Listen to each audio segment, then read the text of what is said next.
So the two ME-109s, that's the first version of the Eduard Royal Class ME-109 G6, the much maligned. Oh my gosh, I can't believe you bought and built that because it's so off dimensionally. It doesn't even look right. You know, blah blah blah blah blah. So I'll take it off your hands for free. if this really goes on YouTube, there'll be a lot of flamers out there looking for it, because I saw online some of the hate that those things were getting when they first came out. The kits went together beautifully. I had so much fun putting those two kits together. The fit was great. The Royal Class, it had all the pre-painted photo etch. It had extra resin parts, more decals than you could ever use in a lifetime of building ME-109 kits. The decals went well. And I built a bunch of Messerschmitt kits before, so I did two versions. I've never done before a finished version. That was a lot of fun. And then the other one, the Swiss version, that one I thought, hey, this looks really cool, I'll do it. And then after about an hour and a half of masking off the white and the red stripes, I thought, well, this is a lot of work. But it turned out really well. Like I said, I had a lot of fun building them. The people have just been hating those because they were so bad. You can't really tell. I mean, unless you got them. They say if you put it next to one of the newer versions they got, you can see. Yeah, you can see. But what was supposed to be wrong with it? they're too short for 1/48 scale. Short, you mean the wingspan or The wingspan and the length, and I really? guess some of the cross dimensions are a little bit off. Wow. My micrometer police can just feel the disturbance in the force. The only time you see it is if you use properly scaled aftermarket decals, because then they don't fit quite right. Yeah. But it was a lot of fun to build. Eduard went so far as if you could give them a corner off of the instruction manual and send it to them, they give you 10% off of buying another kit, because they got so much hate on it.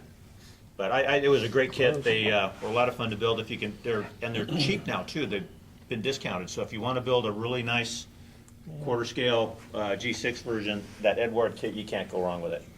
So is this the one that comes with a piece of the ME-109? Yeah, it's got a piece of ME-109. Certificate and It's got a everything? beer glass. Yeah, okay. It's really Yeah. nice. It's a really nice set.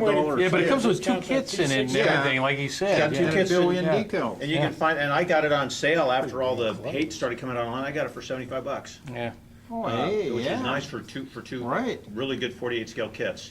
You So snap his propeller, and I'm sure he's going to jump over the table and beat you with it. Yeah. Yeah.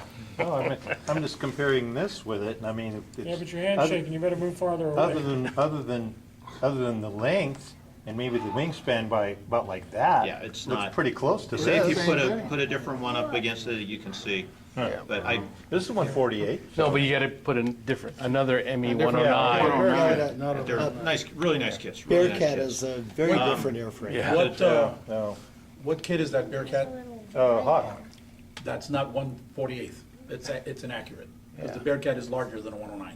Yeah, much larger. Not by a lot. About 20% larger. Yeah. Well, it said when I got it, it's 148, so Yeah. Well, maybe the, Okay. It's more like The old- 152nd or something. They have Yeah. those weird scales. the old Fujimi kits all say they're 148. Yeah. They're closer to Well, about the only reason why I know is that we have a Size-wise, Bearcat at the Bearcat museum, and is it's a lot about larger than a 109. Yes. Those two are almost the same. Well, damn. well, so you could be right, 152nd or 53rd or something. Abraham Lincoln said, never believe everything you read on the internet. I heard that. Yeah. I read that on the I internet. read that on the internet. So your striping on the Swiss one, were they really accurate with nice sharp straight edges, or? You know, that I don't know. The instructions didn't say. I didn't really research it a lot. I just, I'll all the bet you they were different, a lot neater than the D-Day stripes they put on the night before. probably. Yeah. That's what it gets just, me. I thought it was a real Yeah. eye-catching scheme. I'd never done Oh, one. yeah. And you get a lot of practice almost masking like by the- doing red and white stripes. Almost like the forward deck on Italian naval ships. Yeah. Who brought that ship in? You? No, Who was it that brought that one? Ralph, you Was the it one that Ralph? brought the Yeah. Italian ship in with the red and Yeah. white stripes Yeah. on it? No, it didn't have It red and white. didn't have stripes. red didn't and have white stripes, right? Remember the pole? No, the box had it. The box had it, but the ship he didn't put on it. Yeah. He found a reference. I can't The believe big all the people figure, go berserk that every time they is see one the of these. Tamiya 1/16 scale Luftwaffe D-Day stripes. officer. One head forward is Adolf Galan, the other one's supposed to be Mulders, but it's Adolf Galland without a mustache. I mean, if you look at it close enough, the two are the same. I did it just for practice for painting a figure. It went together really well. The detail it's injected molded plastic, but the detail in the facial figures is really good. I think it's a better figure than the 1/16 scale resin Verlinden figures by far. Oh, yeah. And you can pick them up on sale for $10. So if you Yeah. like, the bigger scales like that are so much easier to do if you're learning how to do figures. And those Tamiya kits, if you're looking to get into that, that's the way to go. Just see Dave, he's got what, 5 or 6 of them listed. The 126. Yeah. Oh, are they? The one- No. yeah, I've Yeah, got- it's the I've- 116, to me, yeah, the Yeah, gunner, the yeah, machine came gunner, out- and a bunch of, yeah, yeah. Came out the, I've got the whole Metal one. collection of those. Oh, yeah, the They're- Mel they're 124 fabulous. scale figures. Yeah. But this is a 16 scale. 1/16 scale. Yeah. I was just to practice doing a figure, and I thought it turned out really well. I painted it right how they say on the box, early war uniform. 40-41. Yeah, 40-41. Yeah. It went together really well. I had to use a little bit of filler.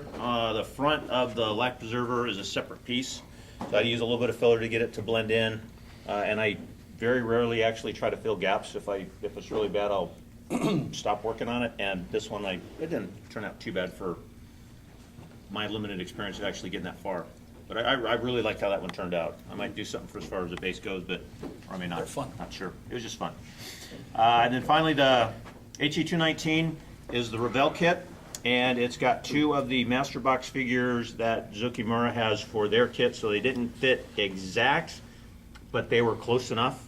The kit itself was a lot of fun to put together. I had very few fit issues with it. The instructions are fairly easy to follow. It's just, it's a big kit. I mean, I didn't realize how big it was until I started actually taking the parts out of the box and looking at it.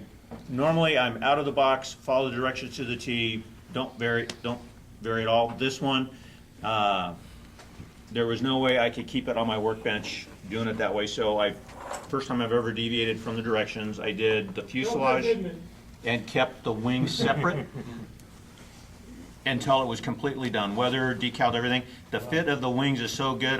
You don't have to use any putty. It gets in there beautifully. Yeah, it is really nice.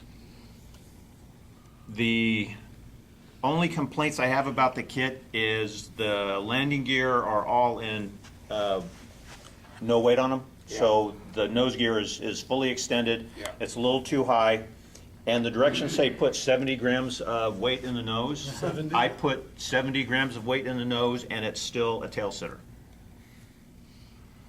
But the detail in the in the cockpit, I didn't think was that great for a 1/32 scale, so I used the Eduard cockpit detail set, and that's the only aftermarket I used on it, other than the 2 figures. It went together really well. The camouflage scheme, I was gonna make a template with some holes punched in it and just put it on there a little raised above it, so I wasn't spending an hour and a half doing a bunch of little dots. And I was getting ready to do it, and I realized I don't have a hole punch, and I wasn't gonna try to cut out little circles with a knife, so I just said, screw it. So I mixed up a bunch of paint, thinned it out, dialed down the air pressure on my Grex. I've got a Grex top feed, and I just started making little dots. It took me about an hour to get the whole thing done. I thought it turned out really well I've never done that type of camouflage before or anything that big, and I think that actually turned out pretty good. I've seen pictures of the camouflage, and some people say it's a color with the lines drawn through it. I don't think so. I think it was just guys going on with a spray gun just doing little circles, and that's what I did. And I thought it turned out really well. I had a lot of fun building the kit. I haven't done a lot of big 1/32 scale, so it was kind of a learning experience. It's like you never quite get done with it because I could do this, I could do that, but I finally got to the point on this one. I was done with it. It was like I didn't want to do any more. I had plans to put it on a base, and it's so big I still don't have a spot on my shelf to put it yet. So it's in the box, upside down in a corner of my model room, just waiting to figure out how I'm going to display it. I was gonna ask if it lives on the dining room table. No, it's in the model room. I have a room just for my modeling stuff, and it's just in the corner, just waiting to do something. I'm probably gonna have to do a special shelf just to put this one on it. that'll be accompanied with, I got a 124 scale Typhoon that I finished and a couple other huge ones that, God, they're just nothing but plastic. But if you're looking to do 1/32 scale HE219 and you don't want to spend the money for the Zoki mirror kit, this is a great kit. And if you don't have a lot of experience with 1/32 scale, this is a really good kit to learn on because it's easy, it goes together easy, there's not a lot of small fiddly detail parts to get on there, but the detail is really good, and the landing gear are actually fairly well detailed for being two-piece injection molded plastic. I was afraid that the nose gear was gonna be a little flimsy because of the weight, of all the weight in the nose, but it seems to hold pretty good. I've seen now some brass aftermarket landing gear, and if you're thinking of building, it might be worth to do just to try to keep the nose from, Add a little extra weight to it. yeah, get a little bit of weight in the front, but Yeah. I think I got it on, I think I got the kit on Squadron on sale for like $35. Great deal for it, a lot of fun building the kit. Does it have full engines or? No, there's no detail. Like I said, the cockpit detail wasn't real great, but Yeah. you know, if you're just looking for something to spend a few weeks putting together and not getting frustrated or aggravated because you've got a lot of things to fix, you can't go wrong. It was just a lot of fun to So build. that gives you 2 more places to hide lead. Yeah. Yeah. Close the canopy, nobody will ever know. No. I got today in the mail a Walther's catalog. And near the back of it, it has something called liquid weight. I hope it's not mercury. It could be nobelium, but whatever it is, it's in a squeeze bottle, and you can pour it into places where it might go. And you seal it with either white glue or super glue Well, to hold the top of whatever the shape is. So that's a great idea. that's an interesting thought. So what do you use for weight? Fishing, little fishing weights. That's how I know I had 70 grams because I used 20 grams and 20 grams and 20 grams and then half of another They're all one in a stamped. little scale. Some of them I flattened with pliers because I started running out of room, and you can There's a rattle. hear. There's a rattle. One got loose. But I've got a couple in the, I got a bunch in the engine nacelles, I got a couple in the very front of the prop. There's absolutely no room in the cockpit or in the little nose thing to put any weight. That's the biggest issue. Most of the weight that I put in is right in here, and I thought, oh, it's far enough in front of the landing gear, and it's not. I've been using BBs, hot glue and BBs. I was just thinking you could have put maybe a heavy metal plate underneath the fuselage. Yeah, or something. I like what to me did with their 235 kit. It's got the wheel well for the nose gear. Actually, they would have done that with this. That would have been. That's how Zoki Maru did their 32nd scale model, their landing gears, most of the stuff in front of the cockpit floor is metal. You still have lead also shot use those out there? weights for Oh, yeah. Pinewood Derby cars. The other Yes, thing you can but they're use kind of is, flat strips, so you know you stick want something more Big, condensed. Yeah. for racing Do they? wheels. I haven't seen Yeah, around I've ones. I've seen heard the some people strip ones. use lead tape that they have for ceiling fans. Right. Yeah. Or the pine. He was just saying Pinewood Derby car lead. Yep. You know, because there's a Pinewood Derby strips. cars have weights. Alan, did you use a mask on the canopy frame, or is that by hand? That is freehand. For all the canopies are freehand. I don't like using masks because I just Nice don't. job. It's better than my freehand canopies.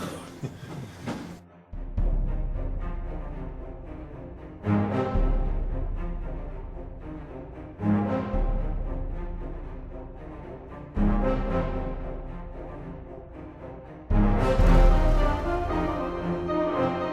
you.